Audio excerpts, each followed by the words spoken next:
नौजवान मर्दों में टेस्टोस्टेरोन की कमी का मसला बढ़ता जा रहा है और ज्यादातर स्टडी से ये जाहिर होता है कि वेपिंग सेहत के मसाइल पैदा कर सकता है, जिनमें टेस्टोस्टेरोन की सतह में कमी, दिल की बीमारियां और फेफड़ों के मसाइल शामिल हैं। अगर आप वेपिंग या ई सिगरेट इस्तेमाल कर रहे हैं तो इसके सेहतमंद और मुतबादल मौजूद हैं। आखिर कौन खुद को यूं नुकसान पहुंचाएगा जब तक कि उसे इसका इल्म ना हो।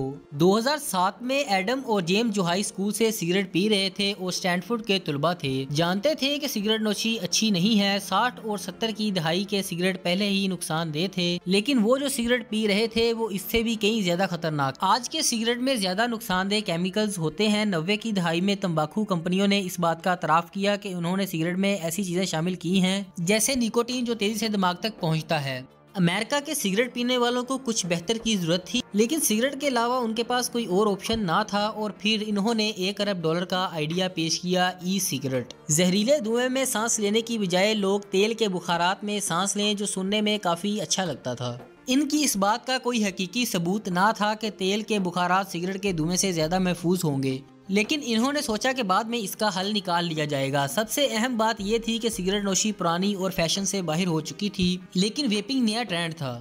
इन्होंने सोचा सिगरेट नोशी हारने वालों के लिए है और वेपिंग करने से लोग कूल लगेंगे।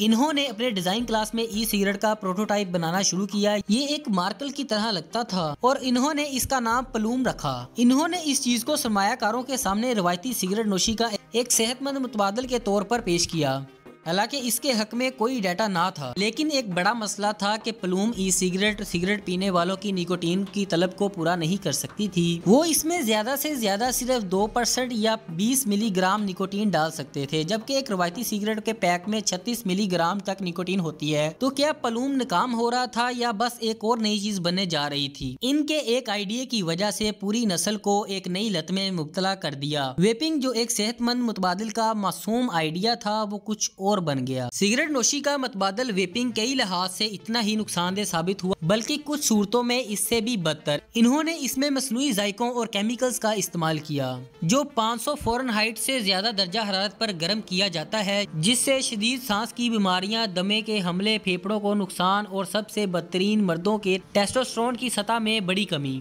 एक स्टडी में बताया गया कि वेपिंग टेस्टोस्टेरोन को 30% से 50% तक कम कर सकती है। मर्दों और बच्चों की एक पूरी नस्ल इससे मुतासर हो रही थी। जो लोग इन मसनूआत का बाकायदगी से इस्तेमाल करते थे, इनमें कैंसर के चांसेस 2 गुना हो गए। आहिस्ता आहिस्ता नौजवान नस्ल वेप का इस्तेमाल करती गई और वो इसकी तरफ बढ़ने लगे। वो मिलकर धुएं निकालते, कश लेते, सोचते इसमें तो ज्यादा निकोटीन नहीं है तो क्या नुकसान है। इन्हें लगता था कि वो इसे हर वक्त इस्तेमाल कर सकते हैं और इन्हें ये सिगरेट के मुकाबले में ज्यादा पसंद था। इनका नया प्रोजेक्ट ज्वाल, जो पुराने वेप से ताकतवर था, जिसकी वजह से अमेरिका में नौजवान इसके आदी हो गए। बच्चे हकीकत में ये नहीं समझते थे कि हर पौधे में कितनी निकोटीन होती है। इन्हें यही पता था कि इसमें 5% और 3% निकोटीन है। जब आप ज्यादा मकदार में निकोटीन लेते हैं तो ये स्पर्म्स की तादाद में कमी कर सकता है। एक स्टडी में ये जाहिर हुआ कि इसने स्वीडन के मर्दों में स्पर्म की तादाद को तकरीबन 25% कम कर दिया है, जो बिल्कुल भी अच्छा नहीं है। तो अगर आप निकोटीन के आदी हैं तो आप इसको कैसे छोड़ सकते हैं, या कोई बेहतर मुतबादिल है इसका? निकोटीन के अच्छा महसूस होने की वजह यह है कि ये आपको एक तवानाई का झटका देता है और दिमाग में एक खुशगवार केमिकल डोपामाइन को जारी करता है।